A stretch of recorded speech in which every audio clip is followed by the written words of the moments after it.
اللہ اللہ الحمد للہ وسلام علی عباده الذین اصطفى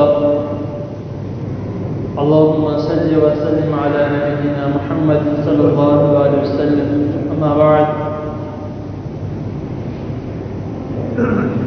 اعوذ باللہ السمیع العلیم من الشیطان الرجیم من همزه ونفخه ونفثه بسم اللہ الرحمن الرحیم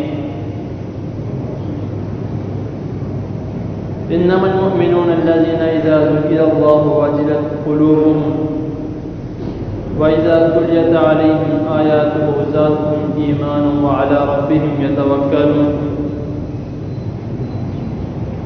الذين يقيمون الصلاة ومما رزقناهم ينفقون أولئك هم المؤمنون حقا لهم درجات عند ربهم ومغفرة ورزق كريم. حضرات محترم، ہم میں سے ہر شخص یہ بولتا ہے اور وہ اپنے آپ کو یہ تسلیم کرتا ہے کہ میں بہتر مسلمان ہوں، بہتر ایمان والا ہوں اور بہتر مومن ہوں. لیکن جس طرح کے ہمارے اعمال ہیں وہ نہ تو ہمیں ایک ایمان والا ثابت کرتے ہیں، نہ تو ہمیں صحیح مسلمان ثابت کرتے ہیں اور نہ ہمیں صحیح مومن ثابت کرتے ہیں. کیونکہ قرآن مجید نے جس کو سچا اور پکا مومن کہا ہے، ہمارے اس طرح کے اعمال نہیں، ہمارے اس طرح کے کام نہیں. جو میں نے ابھی آپ کے سامنے 3 آیات تلاوت کی ہیں سورہ انفال کی، آیت نمبر 2، 3، 4. اس میں اللہ رب العزت ان مومنوں کا ذکر کر رہے ہیں کہ جو پکے سچے، جن کا سرٹیفکیٹ ہم نے نہیں دیا، کسی بڑے عالم نے نہیں دیا یا کسی ایسے انسان نے نہیں دیا جس کا بہت نام ہو، اس کا سرٹیفکیٹ اللہ رب العزت نے خود دیا ہے. اولئک هم المؤمنون حقا، کہ یہی لوگ ہیں جو پکے اور سچے مومن ہیں، یا یہی لوگ ہیں جو مومن ایسے ہیں جو حق پر ہیں. وہ کون سے ایسے لوگ ہیں؟ چند ان کا ذکر کروں گا اور باقی انشاءاللہ تعالی کل کروں گا. کہ انما المؤمنون الذین اذا ذکر اللہ وجلت قلوبهم، کہ جب ان کے سامنے اللہ تعالیٰ کا ذکر کیا جاتا ہے تو ان کا دل ڈر جاتے ہیں. اس کا مطلب کیا ہے؟ ان کے دل ڈر جاتے ہیں. ان کے دل اس لیے ڈر جاتے ہیں کہ کہیں جو اللہ تعالیٰ نے ہمیں حکم دیا ہے کہ یہ کام کرنا ہے، یہ کام نہیں کرنا، کہیں اس کی نافرمانی نہ ہم سے ہو جائے. وہ اس بات سے ڈرتے ہیں کہ جو اللہ تعالیٰ نے فرمایا ہے کہ تم اگر یہ کام کرو گے تو آخرت میں تمہیں جہنم ملے گی، وہ اس بات سے ڈرتے ہیں. وہ اس بات سے ڈرتے ہیں کہ اللہ تعالیٰ کے رسول صلی اللہ علیہ وسلم نے جو ہمیں ہدایت دی ہے، جو ہمیں رہنمائی دی ہے، اگر ہم سے اس کی نافرمانی ہو جائے تو کہیں اللہ تعالیٰ ہم سے ناراض نہ ہو جائے.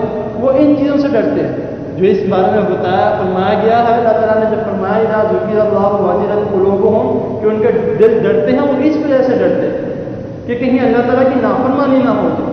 اور ہم آج کل کے جو لوگ ہیں اللہ ماشاءاللہ جو اپنے آپ کو مومن کہتے ہیں، اپنے آپ کو مسلمان کہتے ہیں، اور کیا وہ اس چیز کا خیال رکھتے ہیں؟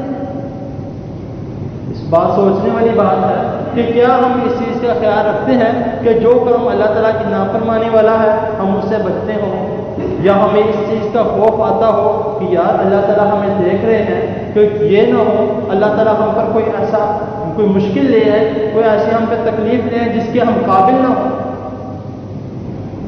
تو ہم اگر اس بات پر عمل کرتے ہیں تو ہم مومن کہلاتے ہیں. اس کے بعد دوسرے نمبر پہ اللہ تعالیٰ کیا فرما رہے ہیں؟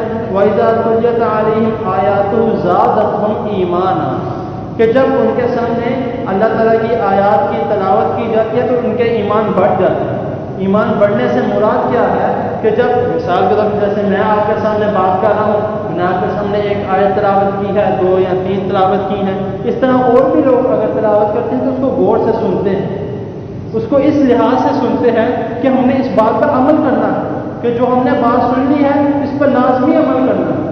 یہ کن کا طرز عمل تھا؟ یہ صحابہ کرام رضی اللہ عنہم کا طرز عمل تھا کہ جو رسول اللہ صلی اللہ علیہ وسلم سے بات سنتے تھے تو اس پر ڈٹ جاتے تھے کہ ہم نے لازمی اس پر عمل کرنا ہے.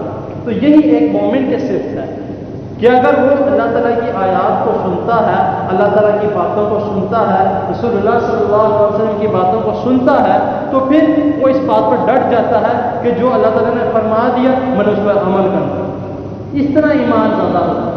ویسے تو ہم ظاہر سی بات ہے ہر کوئی تلاوت کرتا ہوگا قرآن مجید کی، تو وہ نہیں. اس کا مطلب یہ ہے کہ ایک شخص وہ ہے جو صرف اور صرف قرآن مجید کی تلاوت کرتا ہے، اور ایک شخص وہ ہے جو قرآن مجید کی تلاوت بھی کرتا ہے، اس کا ترجمہ بھی پڑھتا ہے، اس کی تفسیر بھی پڑھتا ہے، اور دن بہ دن اس کو پڑھتا جاتا ہے. اس شخص کا ایمان زیادہ بڑھتا ہے. اس بارے میں جو اس جگہ پہ بتایا گیا ہے وہ اس بارے میں بتایا گیا کہ وَإِذَا تُلِيَتْ عَلَيْهِمْ آيَاتُهُ زَادَتْهُمْ ایمانا. اور جو تیسری بات فرمائی گئی ہے وَعَلَى رَبِّهِمْ يَتَوَكَّلُونَ کہ اللہ تعالیٰ پر بھروسہ کرتے. ایسا بھروسہ نہیں کرتے کہ اگر ایک دعا جلدی قبول ہو گئی اور دوسرا اللہ تعالیٰ نے اس لیے قبول نہیں کی کہ اس وقت اس کے لیے بہتر نہیں ہے کہ میں اس کی دعا قبول کروں، تو وہ اللہ تعالیٰ کو چھوڑ کے کسی اور کے دروازے پر چلا جاتا ہے. اللہ تعالیٰ کو چھوڑ کے کسی اور کے جس کا ہم نے دعا یہ بھروسہ نہیں ہے، یہ توکل نہیں ہے اللہ تعالیٰ. اللہ تعالیٰ پر توکل وہ ہے کہ مشکلات ہو، تکلیفیں ہوں، جو بھی جیسا بھی انسان ہو، اللہ تعالیٰ پر یہ اس بات کا یقین رکھے کہ مجھے اللہ تعالیٰ نے ہی آگے لے کر جانا ہے. اگر بیمار ہے تو اس بات کا توقع رکھے کہ اللہ تعالیٰ ہی نے مجھے شفا دینی ہے. اگر کاروبار میں برکت ہے، گھر میں برکت ہے، اولاد میں برکت ہے، اللہ تعالیٰ نے ہر چیز وسیع عطا کی ہے، تو اس بات کا توقع رکھے کہ اللہ تعالیٰ نے ہی میری اس چیزوں میں حفاظت کرنی. یہ توکل ہے. ان تین چیزیں جو میں نے آج بتائی ہیں، دو انشاءاللہ تعالیٰ کل بتاؤں، اور اس کے بارے میں جو آگے اس کے بارے میں اللہ تعالیٰ نے فرمایا کہ ان کے لیے ثواب کیا کیا ہے وہ بھی انشاءاللہ تعالیٰ کل بتاؤں گا. تو یہ جو تین باتیں ہیں اگر اس پر ہم سوچ و بچار کی جائے کہ ہم ان باتوں پر عمل کر رہے ہیں تو پھر ہم کہہ سکتے ہیں کہ ہم تھوڑے بہت مومن، تھوڑے بہت ایمان والے ہیں. لیکن اگر ہم ان باتوں پہ عمل نہیں کر رہے تو ہم کچھ بھی نہیں ہیں. ہم جو اپنے آپ کو مسلمان کہتے ہیں وہ بھی ہم بالکل زیرو ہیں. آپ اکثر دیکھتے ہیں جب ہمارے ایک پیپر جب آتے ہیں، بچہ پیپر دے کر آتا ہے تو ہم اس کو کہتے ہیں بیٹا تم نے اتنے میں سے اتنے نمبر کیوں لیے ہیں؟ تو ہمارا بھی یہی حال ہے. اگر ہم اچھے مومن ہیں تو ہمارے 10 میں سے 10 ہیں. اگر ہم اچھے مومن نہیں ہیں تو اسی حساب سے ہمارے 10 میں سے اتنے اتنے اتنے اتنے اتنے. پھر اگر ہم بالکل ہی فارغ ہیں تو ہمارے 10 میں سے 0 ہیں. تو اب یہ ہمیں دیکھنا ہے کہ ہم کیسے لوگ ہیں، کیسے مسلمان ہیں، کیسے مومن ہیں. تو میں آپ کے سامنے جو میں نے باتیں کی ہیں اللہ تعالیٰ کی حمد دعا ہے اللہ تعالیٰ ہمیں اس پر عمل کرنے کی توفیق عطا فرمائے. اور جو بھی جیسا بھی ہو ہمیں کوشش کرنی چاہیے کہ صرف اور صرف اللہ پر توکل کیا جائے، اللہ پر یقین کیا جائے. جو بھی مانگنا ہے صرف اور صرف اللہ تعالیٰ سے. اللہ تعالیٰ کی حمد دعا ہے اللہ تعالیٰ ہمیں جو سنا اس پر عمل کرنے کی توفیق عطا فرمائے. بیماروں کے لیے دعا کریں. میرے نانی ماں کا بیمار ہے، اللہ تعالیٰ کو صحت عطا. الحمد لله رب العالمين والعاقبة للمتقين. اللهم صل على محمد وعلى آل محمد كما صليت على إبراهيم وعلى آل إبراهيم إنك حميد مجيد.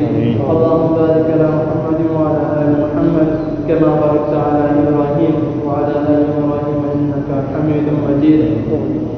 ربنا آتنا في الدنيا حسنة وفي الآخرة حسنة وقنا عذاب النار. ربنا ظلمنا أنفسنا وإن لم تغفر لنا وترحمنا لنكونن من الخاسرين. اللهم اشف مرضانا ومرضى المسلمين. اللهم اشف مرضانا ومرضى المسلمين. اللهم اشف مرضانا ومرضى المسلمين. يا شافي الأمراض اشف مرضانا ومرضى المسلمين. أسأل الله العظيم رب العرش العظيم أن يشفيك. اللهم إنا نعوذ بك من جهل البلاء ودرك الشقاء وسوء القضاء وشماتة الأعداء. اللهم إنا نعوذ بك من زوال نعمتك وتحول عافيتك وفجاءة نقمتك وجميع سخطك. اللهم أعز الإسلام والمسلمين. اللهم انصر الإسلام والمسلمين. ربنا تقبل منا إنك أنت السميع العليم وتب علينا إنك أنت التواب الرحيم. وصلى الله تعالى على خير خلقه محمد وآله وأصحابه أجمعين برحمتك يا أرحم الراحمين.